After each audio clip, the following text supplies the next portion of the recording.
जब भजन प्राप्ति का समय होता है, जब भजन करने का समय होता है, तब ये जिह्वा मौन होकर, शांत होकर पड़ी रहती है।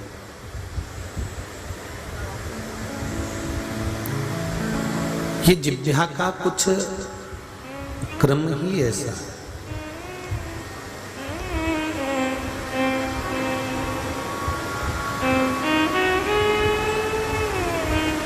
आप किसी से झगड़ा कर लिए हैं, आप किसी को अपशब्द कर रहे हैं, आप किसी को ताना दे रहे हैं, आप किसी को गाली दे रहे हैं, आप किसी की निंदा में लगे हुए हैं, तो ये जिह्वा थकती नहीं है, बोले जाती है, निंदा करने में इतनी अग्रण्य रहती है कि ये इसको समय का भी भान नहीं होता कि कितनी बज गई और कितनी वजह से हम लोग निंदा करने के लिए बैठे हो गए।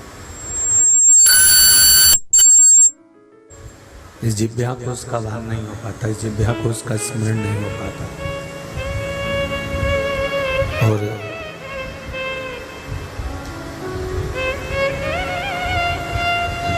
जब भजन का समय होता है, नाम कीर्तन, ये सब बक्से बंदे हैं, ये वाले समय होता है, तब उस नाम कीर्तन के अनुसार एक समय देखकर बैठा जाता है और समय देखकर उठा जाता है।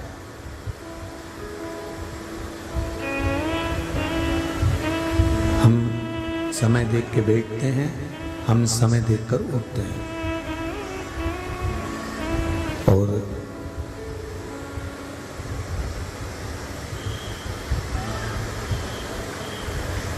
शिव पुराण कह रही है भगवान शंकर का भजन कराए, भगवान शंकर का कीर्तन कराए, भगवान शंकर की कथा कर रही है, मंत्र जाप, नाम जाप, स्मरण कर रहा है, भगवान की कथा का स्मरण वर्णन कर रहा है कि ये तो चल रहे हैं बाबू, ये दोनों चालू हैं, ये देख लो शंभू। जब कीर्तन का जो समय होता है, उसमें हम समय देखकर बैठना और समय देखकर उठना,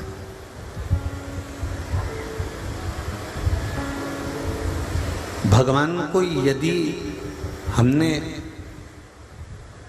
थोड़ा बहुत भी दिया है, हमने परमात्मा को अगर थोड़ा बहुत भी समर्पित करा है, हमने भगवान को अगर थोड़ा बहुत भी दिया है, तो उसको हम 50 बार स्मरण कर कर रखते हैं कि मैंने भगवान को ये मुकुट चढ़ाया था, मैंने भगवान के लिए वस्त्र बनवाए थे, मैंने भगवान के लिए ये भोजन बनवाया था, ये मैंने भगवान के लिए 56 भोग तैयार करे थे, मैंने भगवान के लिए ये उपवास किया था, ये व्रत करा था, ये साधना करी थी। इसको हम स्मरण बार बार करते हैं, इसको हम याद बार बार करते हैं।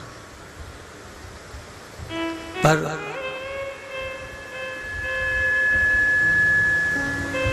शिव महापुराण की कथा कहती है कि भगवान के लिए जो तुमने किया है,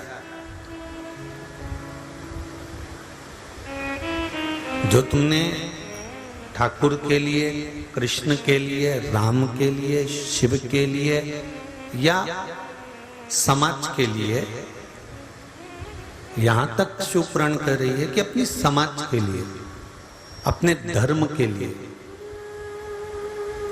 अपने परिवार के लिए, अपने कुटुंब के लिए, अपनों के लिए, परमात्मा के लिए, गुरु के लिए जो किया है, उसको करने के बाद भूल जाना चाहिए। उसके बाद हमें स्मरण नहीं आना चाहिए कि मैंने समाज को दिया था तो मेरा बार बार गुणगान किया जाए, मैंने समाज को ये दिया था तो मुझे बार बार इसका स्मरण किया जाए, मैंने समाज को ये दिया था इसलिए मेरा स्मरण बार बार किया जाए, मुझे याद बार बार किया जाए। ये क्रम नहीं होना चाहिए।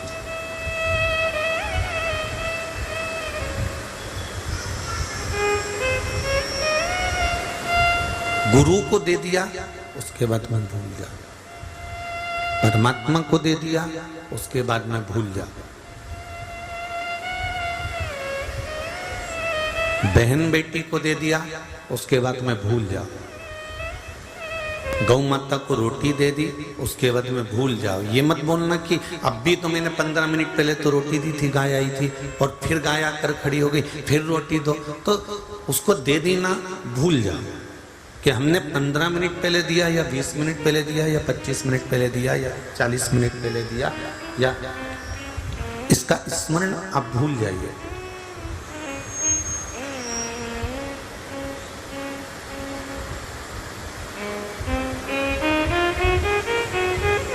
भगवान को देने के बाद हमारे स्मरण में ये नहीं रहना चाहिए कि मैंने परमात्मा को ये दिया, या मैंने इतना भजन किया, या मैंने इतना कीर्तन किया, या मैंने गुरु को या परिवार को या अपनों को ये दिया। अच्छा कर्म करने के बाद भूल जाना चाहिए, पर बुरा कर्म करने के बाद में भूलना नहीं। क्यों? क्योंकि जो तुमने किसी का बुरा कर्म करा है तो इस कर्म का भोग तुमको भोगना पड़ेगा।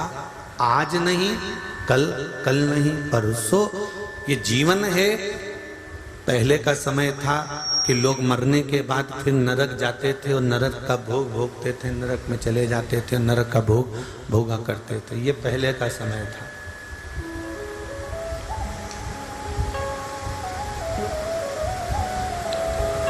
ये पूर्व का समय था कि नरक का भोग पूर्व के समय में कहते थे कि अभी करोगे तो बाद में भोगना पड़ेगा। पर शिव महापुराण की कथा ये नहीं कहती है कि बाद में भोगना पड़ेगा। शिव महापुराण की कथा कहती है तुमने जैसा कर्म करा है, तुम्हारे मरने से पहले तुम्हें उस कर्म का भोग भोगना पड़ेगा, इसी मृत्यु लोक में, इसी भूमंडल में।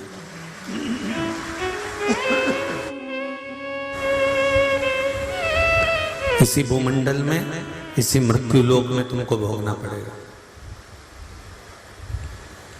ये बंद है।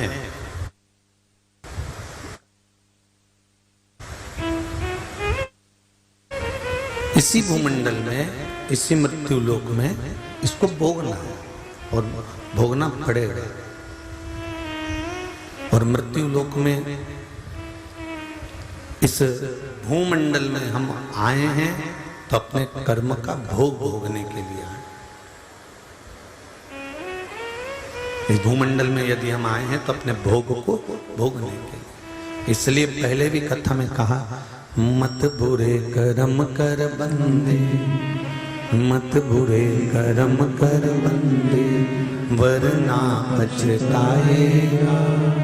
भगवान की आंखों से तू बच नहीं पाएगा, तो बच नहीं पाएगा।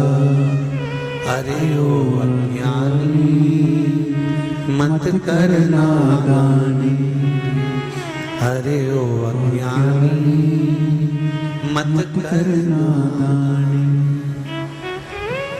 तेरे कर्म का फल भी तू ही पाएगा, तेरे कर्म का फल भी तू ही पाएगा। जैसा किया तूने तेरे आगे आएगा, जैसा किया तूने तेरे आगे आएगा। मत बुरे कर्म कर बंदे, मत बुरे कर्म कर बंदे, वरना पछताएगा। भगवान की आंखों से तू बच नहीं पाएगा, तू बच नहीं पाएगा। हमारे कर्म, हमारे किए गए सारे कर्म हमारे सामने प्रकट हो जाना है, हमारे सम्मुख में आ जाना है। अब वो तुमने अच्छे किए तो अच्छा तुम्हारे सामने आएगा, बुरा किया तो बुरा तुम्हारे सामने आएगा। सम्मुख में आएगा जरूर, ये निश्चित है।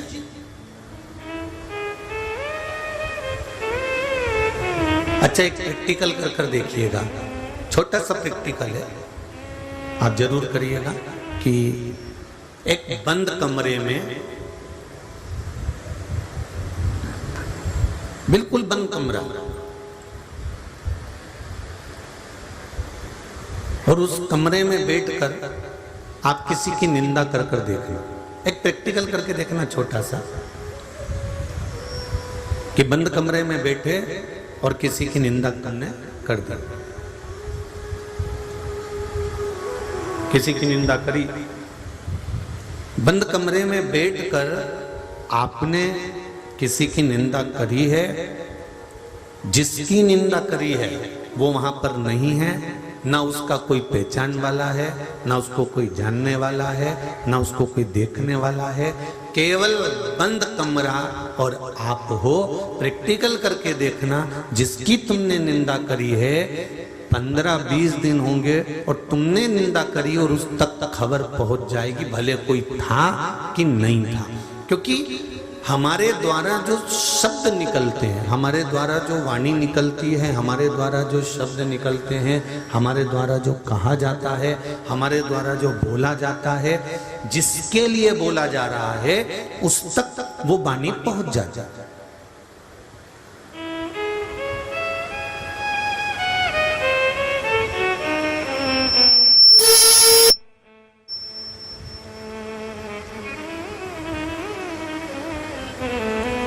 हमने जिसके लिए बोला वो वाणी वहां तक पहुंच जाएगी।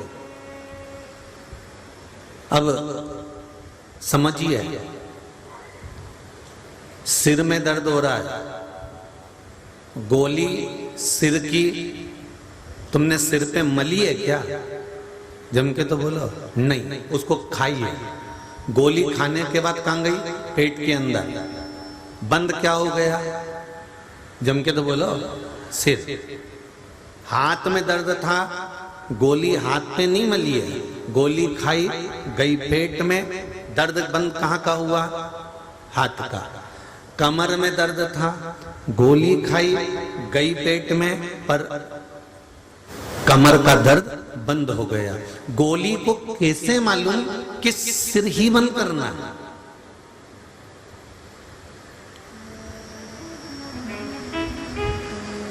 गोली को कैसे मालूम कि मुझे कमर का दर्द ही बंद करना है? गोली को कैसे मालूम कि तुम्हारे कानों में दर्द है तो कानों का दर्द ही बंद करना है? गोली को कैसे मालूम कि पीठ का दर्द ही बंद करना है? खाई थी, पेट में गई थी, पर उस गोली का असर इस रक्त में मिलकर, इस शरीर में मिलकर उस जगह तक पहुंच जाता है जिस जगह पर वो दर्द हो रहा है। उसी तरह हम एकांत में बैठकर भी अगर भजन कर रहे हैं, कहीं एकांत में बैठकर भी मंत्र जाप कर रहे हैं, कहीं एकांत में बैठकर भी हम उसको याद कर रहे हैं, कहीं एकांत में बैठकर भी हम उसके स्मरण कर रहे हैं, तो ये निश्चित है तुम 7 ताले में बंद होकर भी परमात्मा का भजन करो तो भी उस परमात्मा तक आवाज पहुंच ही जाती है कि ये मुझे याद कर रहा है। बंद कमरे में करी गई निंदा उस तक पहुंच जाती है कि इसने मेरे लिए ये बोला है, किसी ने नहीं बताया, कोई बोला ही नहीं, फिर भी हमारी वाइब्रेट, हमारे शरीर का बल वहां तक पहुंच जाता है और बता देता है, हमारी तरंगे बता देती है कि इसने निंदा करी।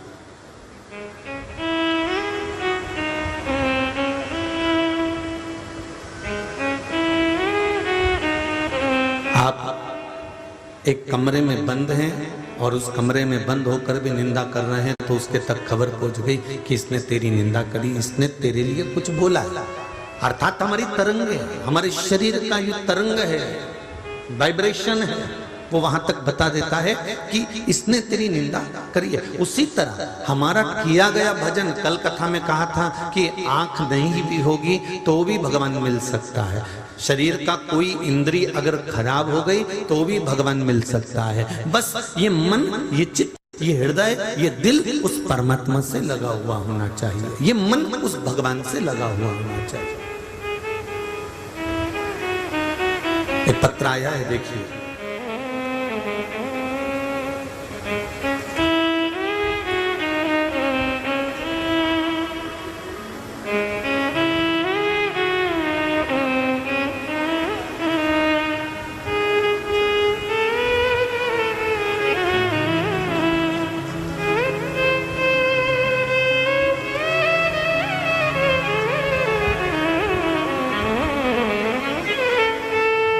मैं सो सरिता अनिल चांडक मालेगांव जिला वाशिम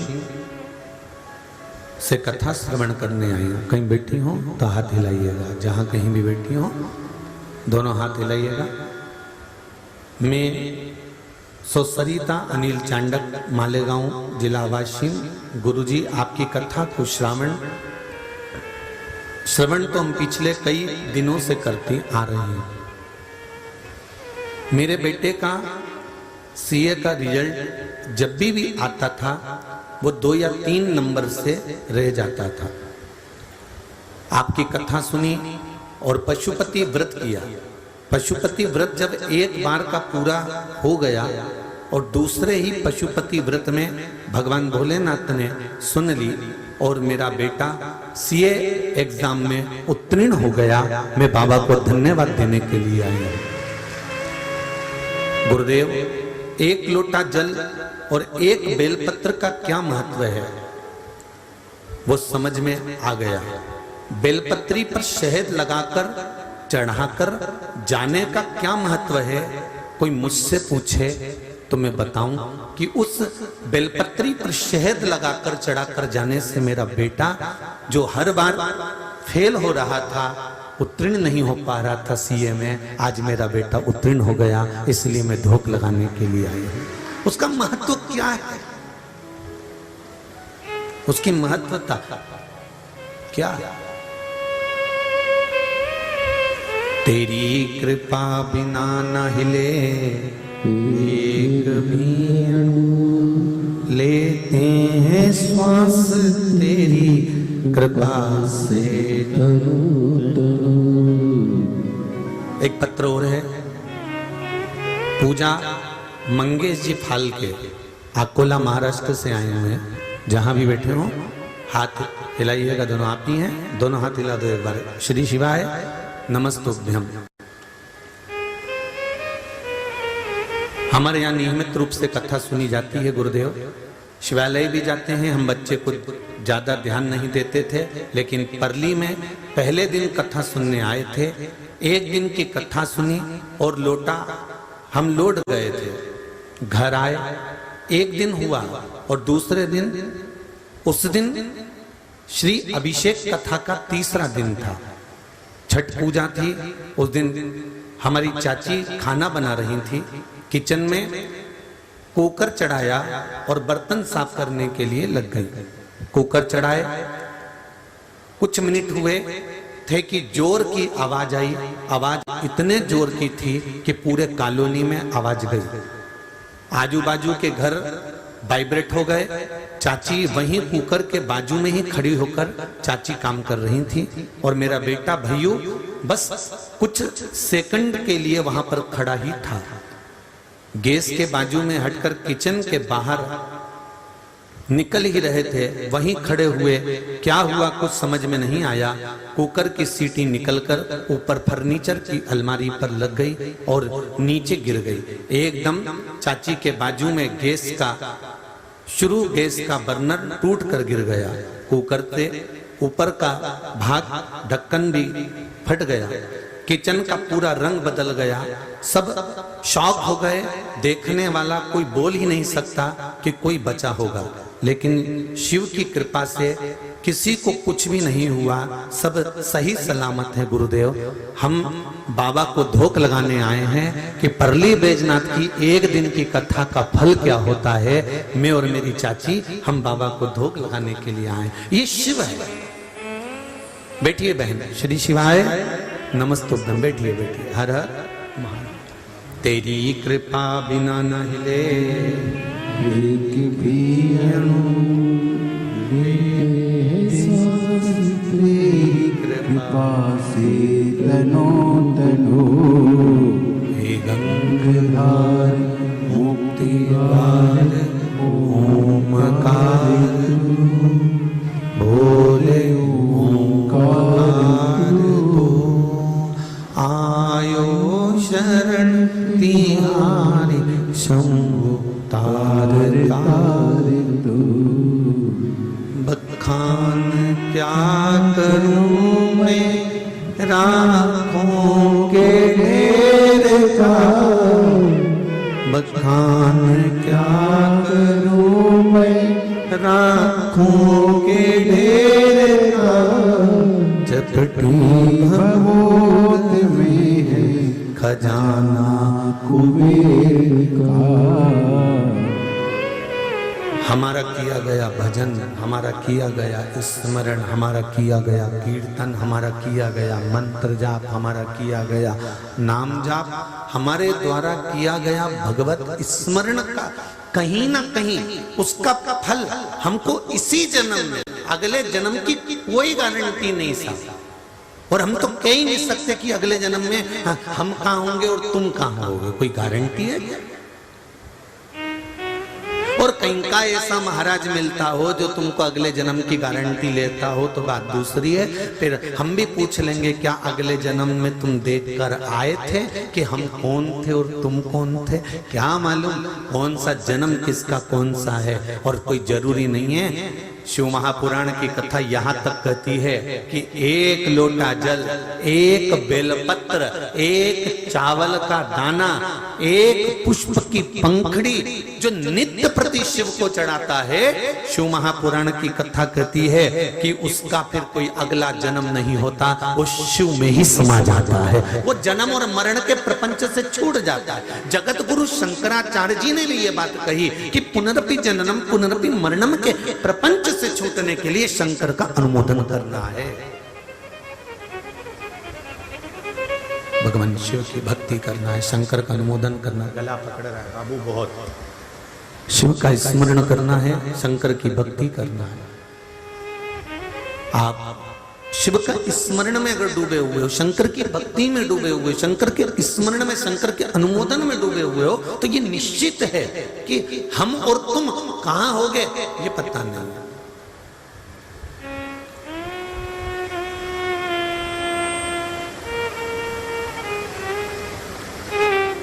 पर इतना मेरे बाबा से जरूर कहूंगा, इतना मेरे शंभू से जरूर कहूंगा, इतना मेरे शंकर से जरूर कहूंगा कि जब भी जन्म मिलेगा सेवा करेंगे, जब भी जन्म मिलेगा सेवा करूंगी। यहाँ इस कथा में कोई ग्वालियर का एक बालक आया हुआ है कथा सुनने के लिए। मुझे तो कल मालूम पड़ा कि वो सेंटिंग का काम करता है, पटिया जमाने का।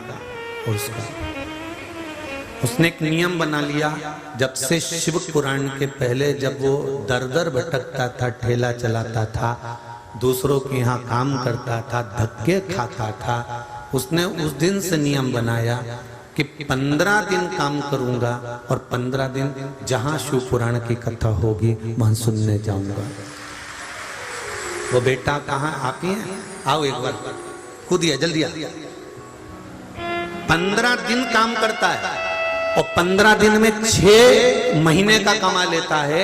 ये शिव की कृपा है। और 15 दिन काम कर 15 दिन कथा सुनने के लिए आता है। आओ दौड़ कर शंभू।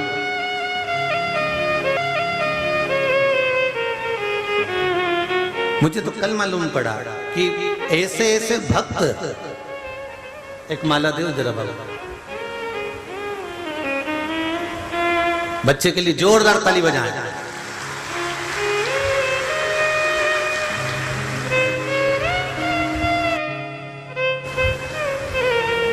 कहा गुरुजी दूसरे के यहाँ काम करता था, सामान ढोता था, साइकिल पर सामान बांध कर पेटियों को लेकर जाता था, पर जब से शिव महापुराण की कथा सुनी, एक लोटे जल की महत्वता जब से मैंने समझी है, गुरुदेव 15 दिन काम करता हूं और 15 दिन में मेरा बाबा इतना दे देता है कि 15 दिन में शिव महापुराण में पहुंच जाता है।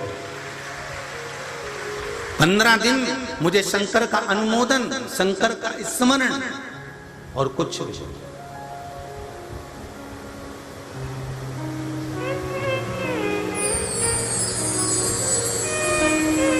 होगा इस पुराण में शिव की कथा। दुनिया के लोग भले कह दें कि बताओ उन्होंने ऐसा बता दिया, उन्होंने वैसा बता दिया, क्या होता है शंकर को जल चढ़ाने से, क्या होता है बेलपत्री खाने से। हम तो आपसे भी कहें, हम ये नहीं कहते कि शंकर जी पे चढ़ी, आप तो शिव जी से औषधि मांग कर लाइए ना बेलपत्री की। आपका शुगर, आप तो प्रैक्टिकल कर देखना, शुगर लेवल में नहीं आ रहा हो, बार बार तुम डॉक्टर को जांच करा रहे हो, शुगर लेवल में नहीं आ रहा, एक बेलपत्री शंकर जी से मांग कर लेकर आओ औषधि के रूप में, और उस बेलपत्र को चबा चबा कर खाना प्रारंभ कर दो। हाँ, किसी किसी को बेलपत्र खाने से मुख में छार पड़ जाता है, जीवान छार छार हो जाती है, कड़वा मुंह हो जाता है, कई बार छाले पड़ जाते हैं। उनसे निवेदन है, ऐसे नहीं खा सकते तो बेलपत्री को पीस कर गोली बनाकर मुख में डालकर पानी से निकल जाओ, और उस बेलपत्री का असर तो देखो कि शुगर लेवल में आई, बीपी लेवल में पहुंचा कि नहीं पहुंचा। हमें शिव से औषधि मांगना है, हमें शंकर से औषधि चाहिए, हमें उनका निर्माल्य नहीं चाहिए, हमें तो अमृतमय औषधि। क्योंकि शंकर के पास जो रहता है वो साधारण नहीं रहता साहब। चपटी भभूत में है खजाना कुबेर का, उसके तन पर अगर कोई भभूत का कण भी चढ़ जाता है, भस्म भी लग जाती है, तो वो कुबेर के खजाने जैसी हो जाता है।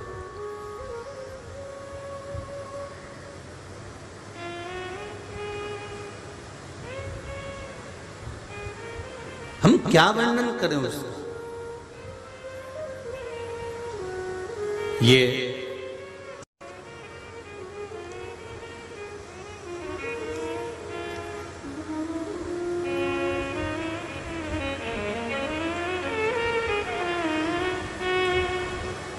इतने सारे कार्यकर्ता लगे हुए हैं, कोई जैकेट पहना है, कोई कुर्ता पजामा पहना है, कोई नी पहना है तो जीन्स शर्ट पहना है, कोई बनियान टी शर्ट पहना है, तो कोई किसी रूप में काम कर रहा है, कोई किसी रूप में काम कर रहा है। कई लोग इनको गाली भी दे रहे होंगे, कई लोग इनको अपशब्द भी कह रहे होंगे, तुम मुझे जानते नहीं हो, बाद में मिलना, जरा कथा हो जाए उसके बाद। कई लोग इनको आंख भी दिखा रहे होंगे, कई लोग अपशब्द भी कह रहे होंगे। कार्यकर्ता तो कार्यकर्ता है, सीटी भी बजा रहा होगा, आवाज भी दे रहा होगा, चिल्ला भी रहा होगा, कई लोग बोल भी रहे होंगे, पर ये निष्कपट भावों से,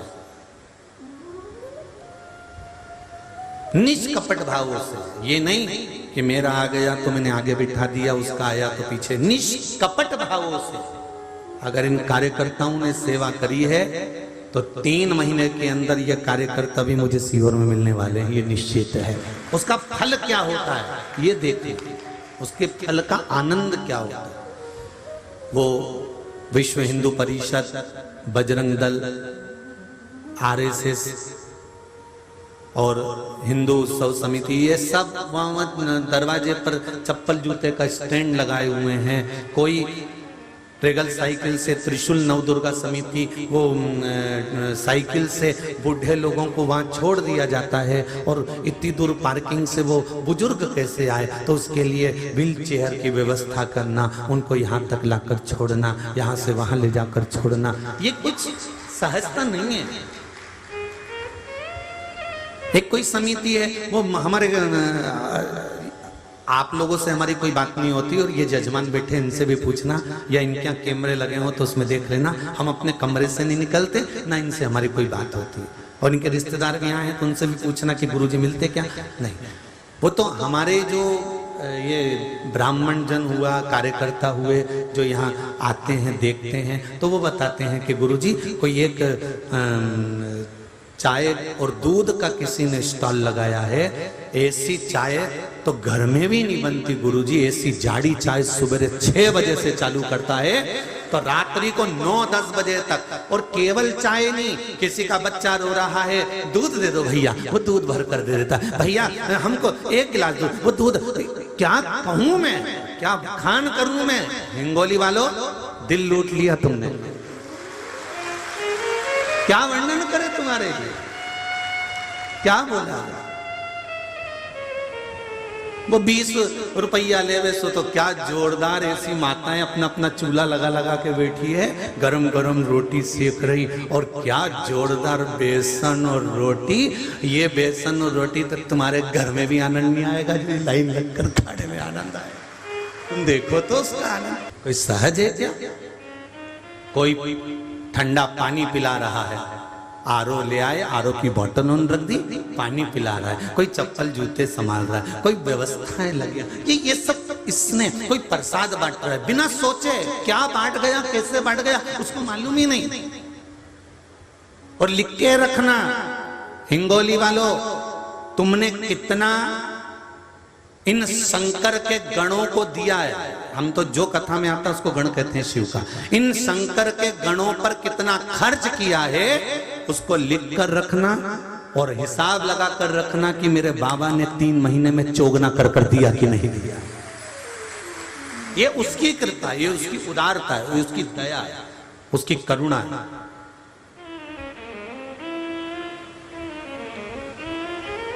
एक वो विशाल नवदुर्गा उत्सव समिति है कोई, वो खिचड़ी रोज प्रतिदिन खिचड़ी, और लोग बता रहे हैं वो दोना भर भर के एक बार नहीं 3 से 4 बार, क्या जोरदार कि घर में नहीं बने वो यहाँ बने। तो ये यहाँ साधारण नहीं है, यहाँ तो ये बाबा का प्रसाद है जो पाया, जीवन का आनंद पाया और खुश होकर अपनी जिंदगी का अलमस्त से भाव से आनंद से स्मरण किया। यही सुख है, यही सुख है।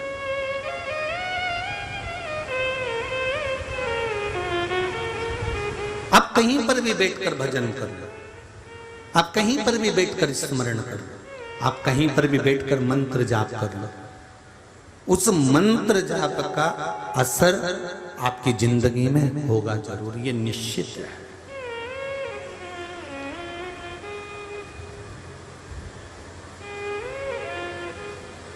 आपने 7 ताले में बंद होकर भी किसी की निंदा करी तो वो निंदा वहां तक पहुंच जाती है। तो हम किसी स्थान पर बैठकर भगवान का भजन करते हैं, मंत्र जाप करते हैं, नाम जाप करते हैं, नाम स्मरण करते हैं। एक प्रश्न किसी का आया है, उस प्रश्न को जिसने किया है, बहुत अच्छी बात है कि गुरुजी हम आस्था चैनल पर कथा सुनते हैं, फेसबुक यूट्यूब पर कथा सुनते हैं, दिन में समय नहीं मिलता तो हम रात को सुनते हैं, पर कथा सुनते हैं। हम जब तक रात्रि को थोड़ा सा शिव पुराण नहीं सुन लेते तब तक हमारी आंखों में नींद नहीं आती। अब हमारे पतिदेव भी कथा सुनने लगे गुरुदेव। मेरा इतना सा पूछना है कि गुरुजी हम जब टीवी पर सुनते हैं या मोबाइल पर सुनते हैं और जहां कथा पंडाल में होती है, जहां कथा हो रही होती है, वहां जाकर सुनते हैं, इन जगह पर पंडाल में कथा सुनना या टीवी पर कथा सुनना या मोबाइल पर कथा सुनना, इसका फल कहां पर कितना कितना है वो हमको थोड़ा सा समझा दीजिए। तो एक साधारण सी बात है, पलंग पर सोते सोते कथा सुन रहे हो, आप अकेले हो या पति है या बच्चे हैं साथ में, टीवी पर सुन रहे हो, वहां 4 या 5 लोग सुन रहे हैं, यहां कथा सुन रहे हो, यहां 4 या 5 नहीं, हजारों लाखों लोग एक साथ कथा सुन रहे हैं। इसका फल क्या होता है? जब 3.5 करोड़ रोम छिद्र ये मनुष्य के शरीर में है, 3.5 करोड़, एक रोम को गिनना शरीर के, 3.5 करोड़ रोम छिद्र मनुष्य के शरीर में होते हैं। इसके होने का कारण क्या है? शिव महापुराण की कथा कहती है कि ये 3.5 करोड़ रोम छिद्र इसलिए दिए गए हैं कि एक दिन में 3.5 करोड़ बार तुम्हारे मुख से भगवान का नाम निकलना चाहिए, तब जाकर परमात्मा का पद प्राप्त हो। अब आप में से कितने लोग हैं जो 3.5 करोड़ बार भगवान का नाम ले लेते हैं एक दिन में? कोई नहीं ले सकता। अच्छा साधु सन्यासी तपस्वी साधक उपासक कोई 3.5 करोड़ बार भगवान का नाम नहीं ले सकता एक दिन में। तो फिर क्या करा? तब भगवान ने अपना एक आनंद सुख प्रदान करा कि सत्संग में जाकर बैठ जाओ, प्रवचन में जाकर बैठ जाओ, कथा में जाकर बैठ जाओ। क्या होगा उससे? तो कथा में जाकर जब बैठोगे और उसमें जब भगवान का कोई नाम गुणगान होगा, श्री शिवाय नमस्तुभ्यम, पंचाक्षर मंत्र नमः शिवाय, षडाक्षर मंत्र ओम नमः शिवाय, द्वादशाक्षर मंत्र ओम नमो भगवते वासुदेवाय, 2 अक्षर का मंत्र राम, 2.5 अक्षर का मंत्र कृष्ण। जब भगवान का नाम अगर लिया जाएगा और सब एक साथ भगवान का नाम लेंगे तो वो मंत्र जब बोला जाएगा तो आपस में टकराएगा, टकराएगा तो बिखरेगा, बिखरेगा तो ये 3.5 करोड़ रोम छिद्र में समा जाएगा, समा जाएगा। एक दिन में 3.5 करोड़ बार मंत्र के जाप का फल मिलेगा।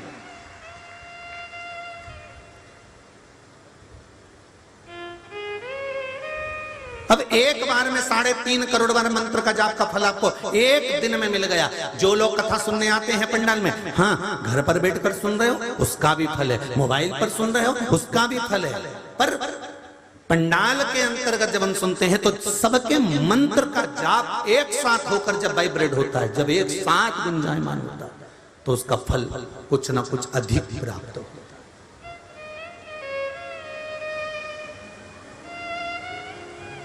शंभो शरणे मांगू घड़ी दे घड़ी, दुख काटो दया करी ने दर्शन। एक व्यक्ति आवाज उठाता है तो उसकी आवाज थोड़ी दब सकती है, पर एक साथ हजारों व्यक्ति जब आवाज लगाते हैं तो उनकी आवाज दबती नहीं, वायुमंडल के द्वारा चलती चलती उस परमात्मा तक पहुंचती है और वो परमात्मा की कृपा हम पर तुरंत हो जाती है। ये उसकी कृपा से, उसकी दया से, उसकी उदारता से हमें प्राप्त होता है, ये उसकी कृपा से प्राप्त होता है।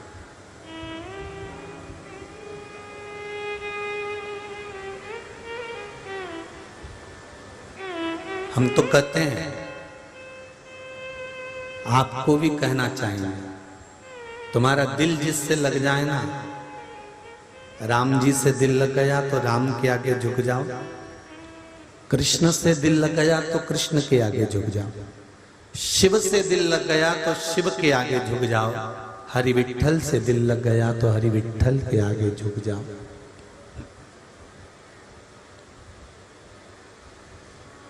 उस एक परमात्मा के आगे अगर झुक गए, केवल एक तुम्हारा जिससे मन लग जाए उस परमात्मा के आगे अगर तुम झुक गए तो ये निश्चित है वो परमात्मा तुम्हें किसी के आगे झुकने नहीं देगा, ये निश्चितता है। आपने उसके आगे झुक लिए, उसको पकड़ लिया, उसके चरण पकड़ लिए, उसका अनुमोदन कर लिया तो फिर वो झुकने नहीं देगा।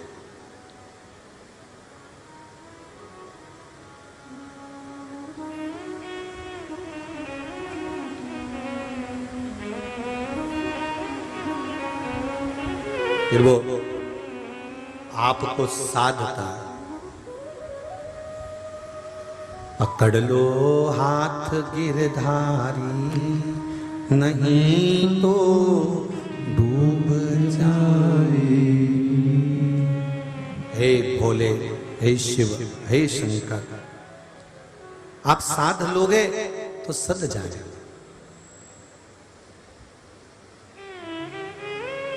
सतयुग, त्रेता, द्वापर, कलयुग, ये सारे युगों को कई लोग मिलते हैं तो कहते हैं कलयुग चल रहा है, बड़ा बेकार युग है, बड़ा बेकार, यहाँ सब एक दूसरे को निगलने की सोचते हैं, लोगों का धन निगल जाते हैं, पैसा निगल जाते हैं, प्रॉपर्टी पे कब्जा कर लेते हैं, एक दूसरे का घात करते रहते हैं, दिन भर गलत गलत काम करते रहते हैं। हम कहते हैं, लोग कहते हैं कि कलयुग में दुनिया के सब लोग राक्षस हो गए। हम कहते हैं राक्षस पहले नहीं थे क्या? सतयुग में भी तो राक्षस थे, हिरण्यकशिपु हिरण्याक्ष थे कि नहीं थे? उस समय पर कम राक्षस थे क्या? सतयुग को देखो तो वो उस समय पर भी राक्षस थे, त्रेता में आओ तो रावण जैसे राक्षस उस समय पर भी थे, द्वापर में आओ तो कंस जैसे, पूतना जैसे, तृणावत, घासुर, बकासुर जैसे राक्षस उस समय पर भी थे। बस अंतर इतना है कि पहले जो राक्षस हुआ करते थे, असुर हुआ करते थे, इनको सुधारने वाले मैकेनिक अच्छे हुआ करते थे। पहले के मैकेनिक और आज के मैकेनिक में अंतर हो गया। पहले का मैकेनिक गाड़ी एक बार सही करके देता था तो फिर वो गाड़ी को साल 2 साल तो आपको किसी मैकेनिक के पास ले जाने की जरूरत नहीं पड़ती थी। बस आज के समय का मैकेनिक गड़बड़ हो गया, इसलिए गाड़ी को एक बार सही करा उन्हें 15 दिन में फिर वो गड़गड़ गड़गड़ गड़गड़ करे तो फिर जाना पड़ता है। यार 15 दिन पहले ही तो कराई थी यार, देख तो जरा क्या हो गया कि इसका ब्रेक थोड़ा सा टकरा रहा है, तो एक बार में क्यों नहीं सही कर देता। अब मुझे क्या मालूम था कि ब्रेक टकराया, उसने फिर सही कर दी, फिर दूसरी बार फिर लेकर गया, 20 दिन बाद फिर वो लाइट गायब हो गई। तो क्या अभी तो आया था यार, 15-20 दिन भी नहीं निकले, 2 बार गाड़ी लेके आना पड़ा, तू सही क्यों नहीं कर देता। तो क्या गाड़ी है यार, तो पहले का मैकेनिक भी तो सही करता था, एक बार मशीन खोली, एक बार उसने सही करे तो वो गाड़ी चलती रहती थी। आज का मैकेनिक बार बार गाड़ी को हाथ लगाता है तो भी गाड़ी सही नहीं हो पाती। क्यों? क्योंकि इसमें गाड़ी की गलती नहीं है, इसमें मैकेनिक की गलती है। पहले का मैकेनिक जोरदार होता था, आज का मैकेनिक जोरदार नहीं है। उसी तरह पहले अगर असुर होते थे, राक्षस होते थे, तो पहले संत और ऋषि ये मैकेनिक इतने जोरदार होते थे कि एक बार प्रहलाद को भजन कराया तो पूरी गाड़ी सही करवा देते थे। इतना जोरदार मैकेनिक होता था। एक ऋषि, एक संत, एक साधु, एक सन्यासी, एक तपस्वी, एक साधक, एक उपासक पहले के ऐसे होते थे कि एक बार ज्ञान दिया और परमात्मा मिल गया, एक बार अच्छा मैकेनिक मिला तो परमात्मा मिल गया। और आज के समय में तो मैकेनिक ही ऐसे हो गए थे, इनको कौन सुधारे गाड़ियों को।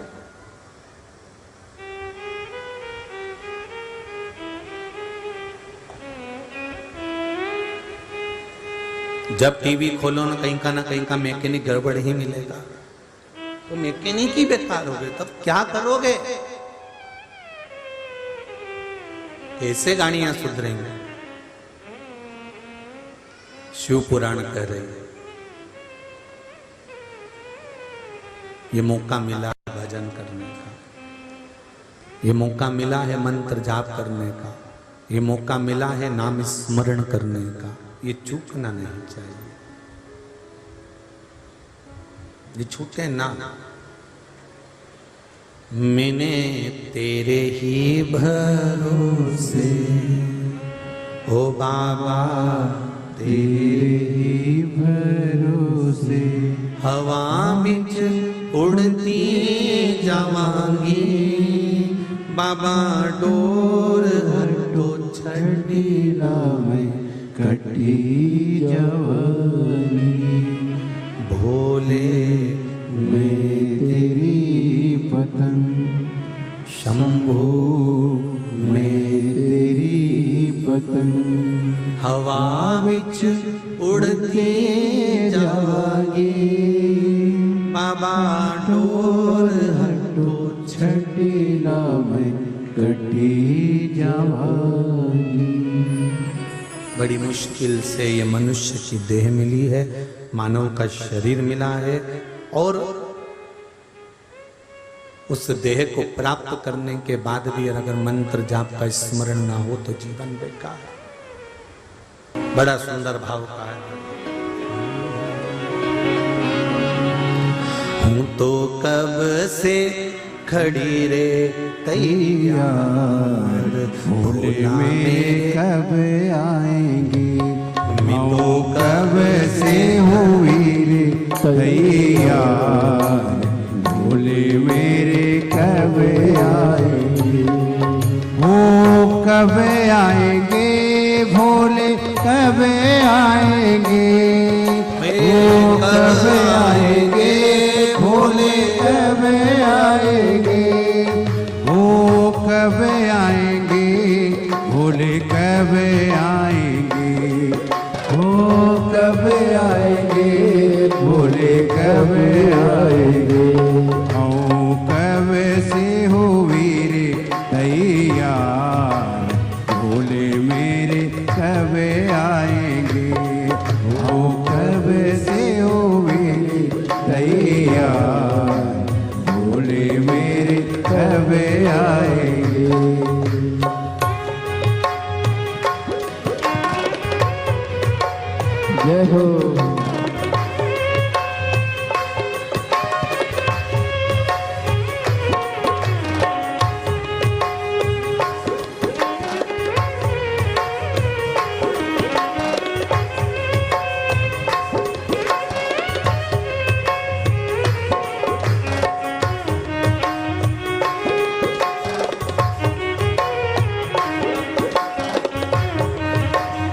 लाया हाथी ने नहीं लाया घोड़ा, नहीं लाया हाथी ने नहीं लाया घोड़ा, नहीं लाया हाथी ने नहीं लाया घोड़ा, नहीं लाया हाथी ने नहीं लाया घोड़ा। आशा नंदी पे लाया बारात, भोले मेरे कब आएंगे। आशा नंदी पे लाया बारात, भोले मेरे कब आएंगे। हाँ कब से हुई रे तैयार, भोले मेरे कब आएंगे।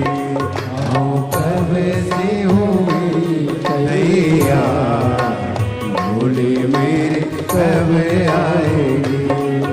हो कब आएंगे भोले कब आएंगे, कब आएंगे भोले कब आएंगे। ओ कब आएंगे भोले कब आएंगे, ओ कब आएंगे भोले कब आएंगे। आओ कब से हो वीर तैयार, भोले मेरे कब आएंगे। ओ कब से हो वीर तैयार, भोले मेरे कब आएंगे।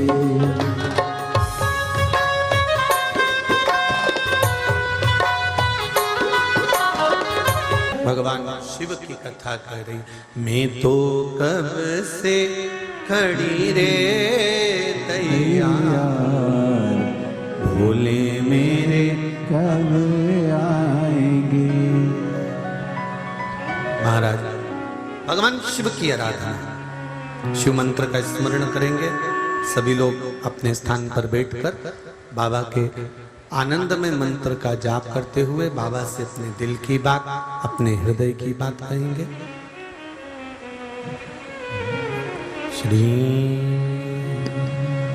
शिवाय नमस्तुभ्यं, श्री शिवाय नमस्तुभ्यं, श्री शिवाय नमस्तुभ्यं, श्री शिवाय नमस्तुभ्यं, श्री शिवाय नमस्तुभ्यं। भोला सब दुख काटो मारा, ओ भोला सब दुख काटो मारा। शिव शंकर जपूं तेरी माला, भोले बाबा जपूं तेरी माला, भोला सब दुख काटो मारा, ओ भोला सब दुख काटो मारा। वेश है मंगल मंगलकारी, वेश है मंगल मंगलकारी। शमशान वासी हमारा, शमशान वासी हमारा, भोला सब दुख काटो मारा, ओ भोला सब दुख काटो मारा। शिव शंकर जपूं तेरी माला, भोले बाबा जपूं तेरी माला, भोला सब दुख काटो मारा, ओ भोला काटो। क्या पहले तुमने शंकर जी का गुणगान नहीं करा? क्या करा है ना? क्या पहले तुम शंकर के मंदिर नहीं जाते थे? क्या जाते थे? क्या पहले तुम शंकर भगवान को बेलपत्री नहीं चढ़ाते थे? क्या चढ़ाते थे? पहले तुम शंकर जी को जल नहीं चढ़ाते थे? क्या चढ़ाते थे? पहले के तुम शिव जी के मंदिर का गुणगान नहीं करते थे? करते थे। फिर आखिर ऐसा क्या है शिव पुराण में कि जब से शिव पुराण सुनना चालू करी है तब से बेलपत्र चढ़ाती हूँ उसका असर होता है, जल चढ़ाती हूँ उसका असर होता है, पशुपति व्रत करती हूँ उसका असर होता है, या मैंने एक जरा सा सामान भी शंकर जी को चढ़ाया और कामना कर चढ़ाया और मेरा काम हो जाता है। उसका कारण क्या है? वो क्या कारण है? क्योंकि तुमको मालूम पड़ गया कि शंकर को जल चढ़ाने का फल क्या है। तुमको मालूम पड़ गया कि सिर की गोली यही है, इसको खाऊंगी सिर दर्द बंद हो जाएगा। पैर की गोली यही है, इसको खाऊंगी पैर का दर्द बंद हो जाएगा। तुमको मालूम पड़ गया कि शंकर भगवान की 5 बेटियां जया, विषहरा, सामरी बारी, दौतरी देव ऊपर की ओर विराजमान है, अशोक सुंदरी सामने विराजमान है, गणेश जी कार्तिक के पास में बैठे हुए हैं, माता पार्वती जी का हस्त कमल पर शिवलिंग रखा हुआ है। ये सब तुमको मालूम पड़ गया और चढ़ाने का तरीका मालूम पड़ गया कि बेलपत्री कैसे चढ़ाना है, जल कैसे चढ़ाना है, दूध कैसे चढ़ाना है, दही कैसे चढ़ाना है, पंचामृत कैसे चढ़ाना है। ये तुमको भान होता चला गया, ये तुमको ज्ञात होता चला गया।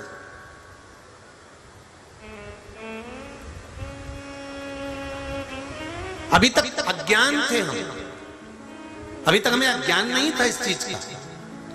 हम जाते जरूर थे शिव मंदिर, हम जाते जरूर थे शंकर के मंदिर, पर हमको ये नहीं मालूम था कि शिव जी पर जल चढ़ाने का इतना फल है।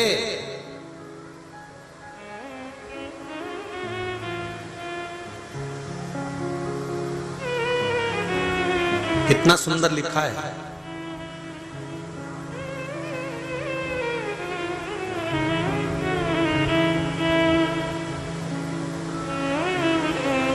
नारद पंच व्याख्यान के अंतर्गत एक बहुत सुंदर बात का वर्णन आता है।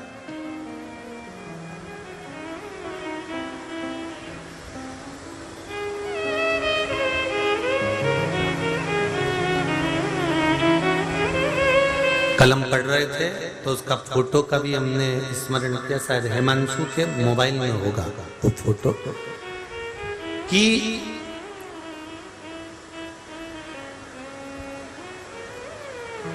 कलम पढ़े तो उसका स्मरण ध्यान में आ रहा है कि वैष्णव आचार्य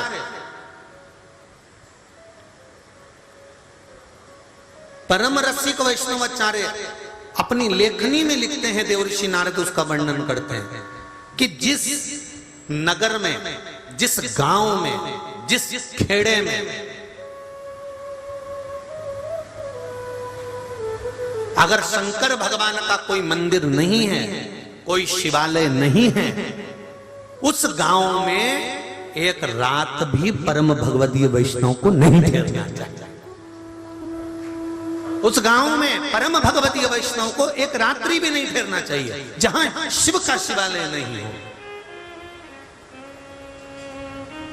कलम पढ़े तो उसका फोटो हिमांशु के मोबाइल में होगा, हम चाहेंगे आस्था चैनल पर वो फोटो दिखाओ कि हमने उस पुस्तक के उस पृष्ठ को जब स्मरण किया तो उसमें वर्णन आया कि गजब की बात परम भगवदीय वैष्णव के लिए लिखी है कि परम भगवदीय वैष्णव अगर किसी नगर में रुकते हैं, किसी नगर में ठहरते हैं और यदि वहां शंकर का कोई शिवालय नहीं है तो वैष्णव को उस गांव में, उस नगर में तो रुकना भी नहीं चाहिए, उसका भी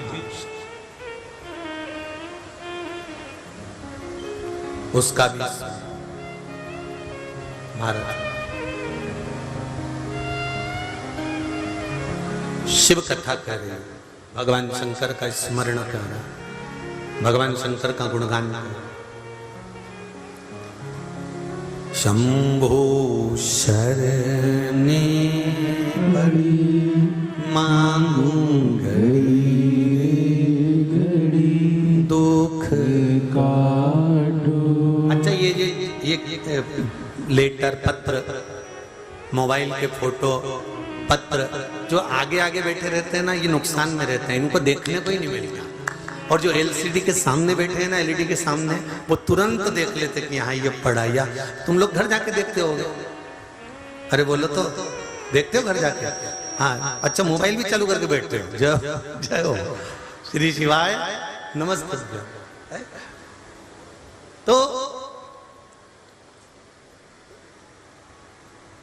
चालू करा है क्या? हाँ दिखाई सबको कि उसमें हमने पढ़ा, तो उसमें लिखा है कि परम भगवदीय वैष्णव, जो भगवान नारायण के उपासक हैं, जो राम और कृष्ण के उपासक हैं, उन परम भगवदीय वैष्णव के लिए भी देवऋषि नारद का संवाद कहता है।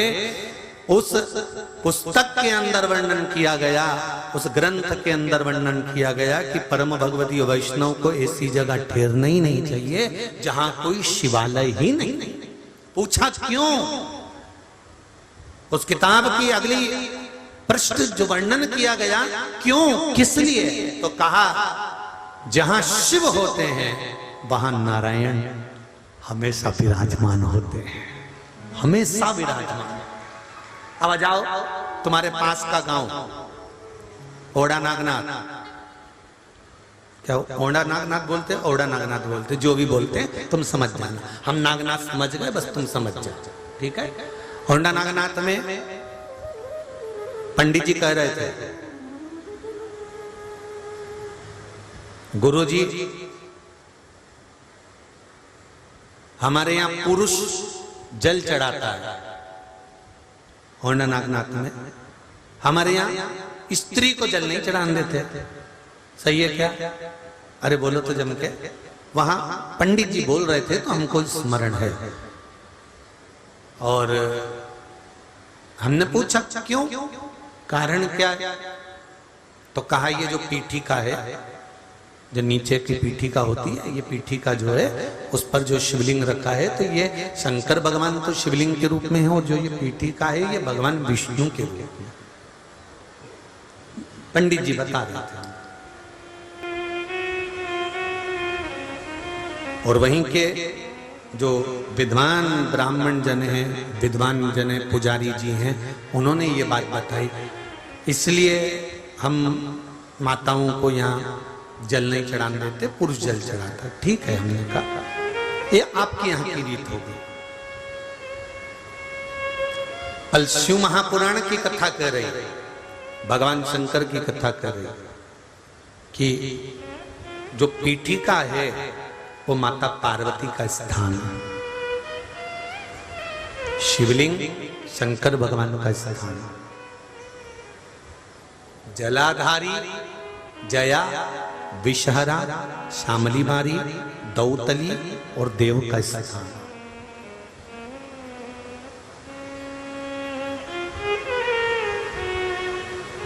गुरुदेव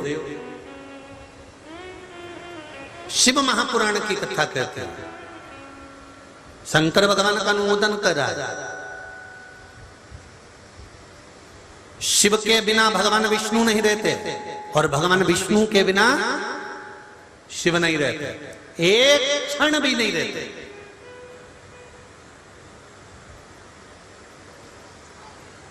एक पल, एक घड़ी भी शंकर भगवान विष्णु के बिना नहीं रहते, और भगवान विष्णु शंकर के बिना एक क्षण, एक पल, एक घड़ी नहीं रहते।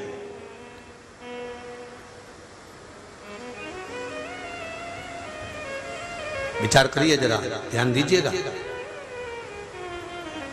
हमने कितना भेद करा है भगवान में।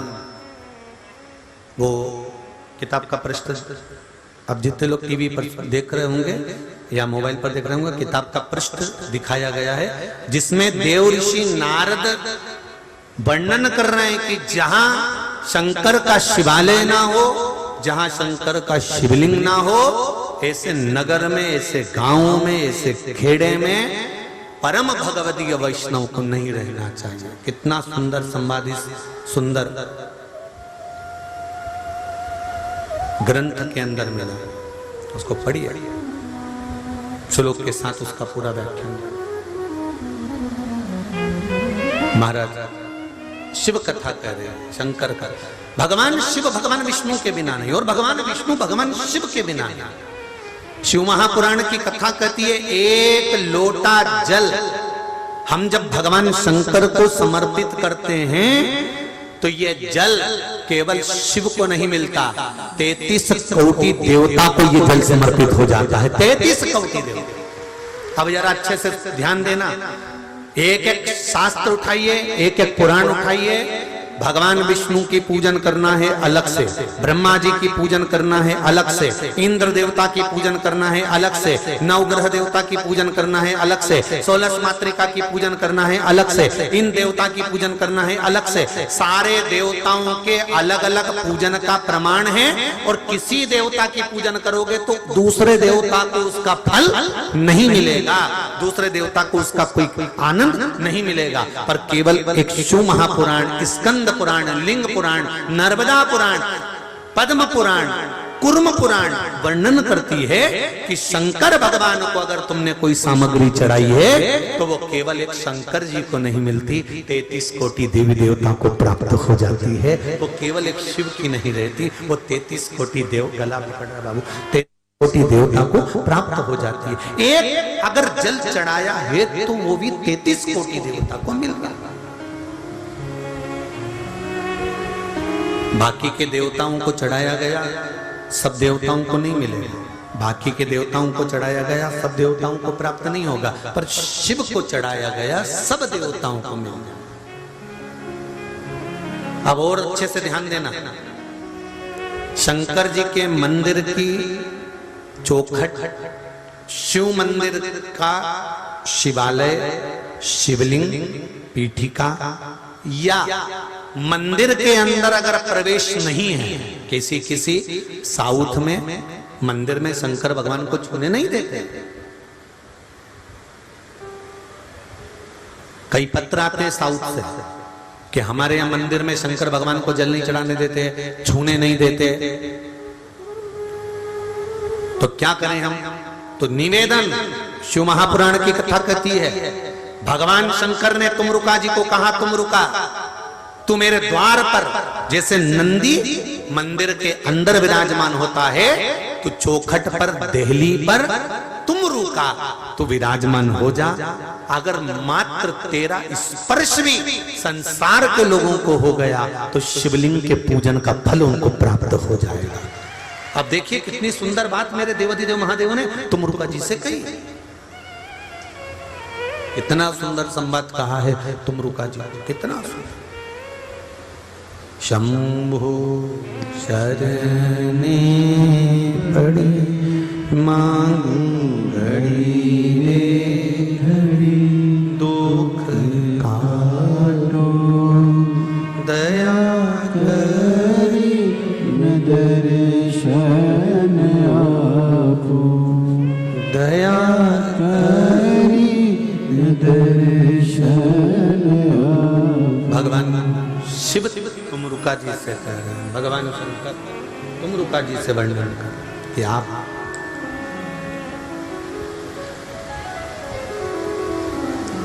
द्वार पर जाकर बैठ जाओ। अगर द्वार पर जाकर बैठ जाओगे, द्वार पर भी, शिव की चौखट पर भी अगर कोई आ गया, शंकर के दरवाजे पर यदि कोई आ गया, शिव की चौखट तक भी अगर कोई पहुंच गया, शिव की चौखट का मात्र स्पर्श भी हो गया, तो उसको शिवलिंग के दर्शन का, शिवलिंग के स्पर्श का, शिवलिंग के पूजन का फल प्राप्त हो जाएगा उसको।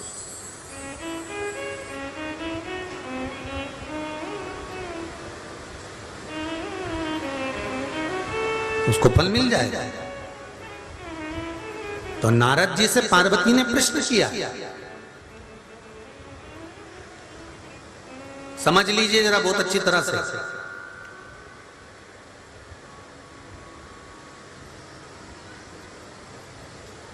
नीलम की अंगूठी पहन ली, पुखराज की अंगूठी पहन ली, मोती की अंगूठी पहन ली, इस नक्षत्र की, इस ग्रह की, सारे ग्रहों की अंगूठियां पहनकर विचार करा कि मैंने सारे ग्रह को अपने काबू में कर रखा है, मुट्ठी में रख रखा है।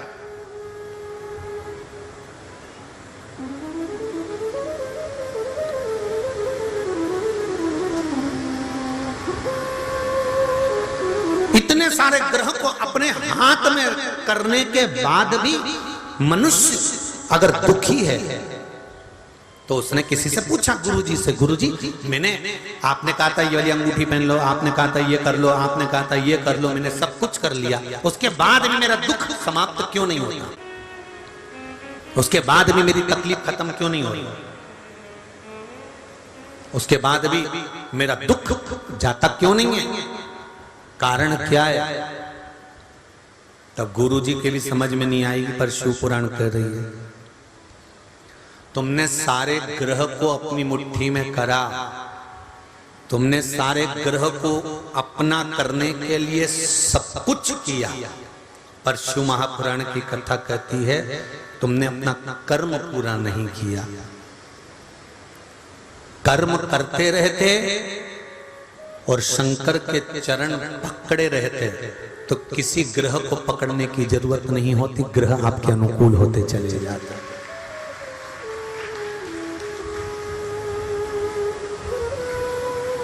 आप सब समझदार हो, चतुर हो, विद्वान हो, जितने लोग टीवी पर कथा सुन रहे हो, चाहे मोबाइल पर सुन रहे हो, चाहे यहां सुन रहे हो, आज के जमाने में कोई अनपढ़ नहीं है, सब समझदार हो, सब पढ़े लिखे हो। आपको कोई साधारण व्यक्ति, आपको कोई सिंपल सा व्यक्ति बेवकूफ नहीं बना सकता।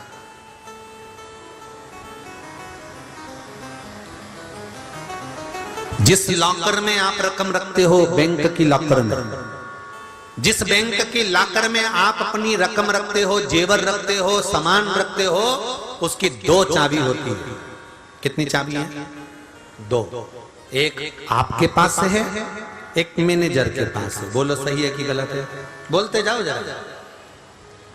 मैनेजर अपनी चाबी को कितना भी घुमा ले, लॉकर खुलेगा क्या? अच्छी जम के बोलो जरा। नहीं। तुम अपनी चाबी को कितना भी घुमा लो, लॉकर खुलेगा क्या? नहीं। चाबी दोनों लगना चाहिए।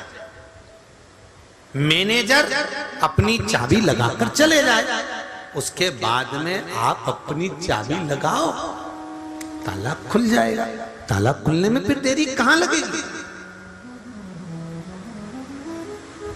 तुम अपनी चाबी कितनी भी घुमाते रहो, तुम अपनी चाबी कितनी भी घुमाते रहो, जब तक मैनेजर की चाबी नहीं लगेगी तब तक ताला नहीं खुलेगा। और मैनेजर अपनी चाबी कितनी भी घुमा ले, तुम्हारी चाबी नहीं लगेगी तब तक ताला नहीं खुलेगा।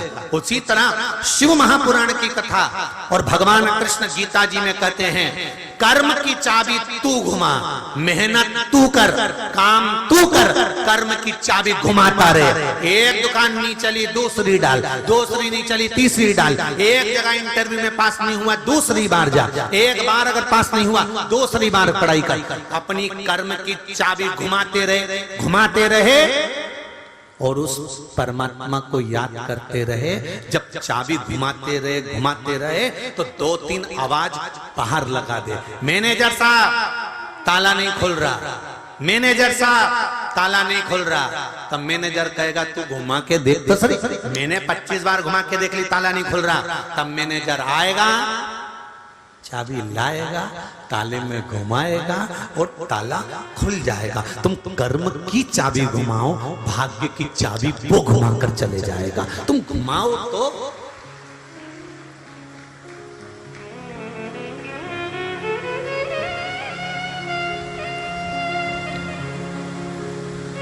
तुम कर्म की चाबी घुमाते ही नहीं।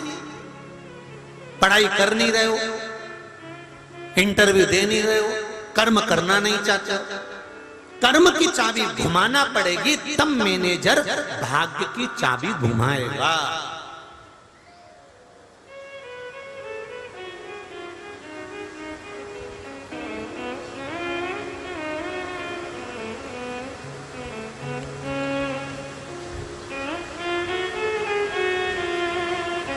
हमारी एक बात लोग कथा में से काट कर बहुत चलाते हैं कि सीहोर वाले गुरुजी ने बेलपत्री की बीज वाली पत्ती पे शहद लगा के चढ़ाने का बोल दिया और बच्चे पढ़ाई नहीं करें तो क्या पास हो जाएंगे। और उसकी पूरी कथा उन्होंने नहीं दिखाई कि उसके पहले सीहोर वाले गुरुजी ने बोला है कि कर्म करते रहना। जब कर्म कर कर थक जाओ तब उस देवाधिदेव महादेव पर एक बेलपत्र चढ़ाकर फिर जाना। उसको लोग पूरा नहीं दिखाते, उनको तो बस चाहिए कि महाराज ने बोला है उसको काट छाट कर थोड़ा ना थोड़ा ऐसा दिखा तो उसका स्मरण रहे। पर फिर भी शिव कथा कर रही, आप कर्म की चाबी को घुमाओ, भाग्य की चाबी मेरा महादेव घुमाएगा।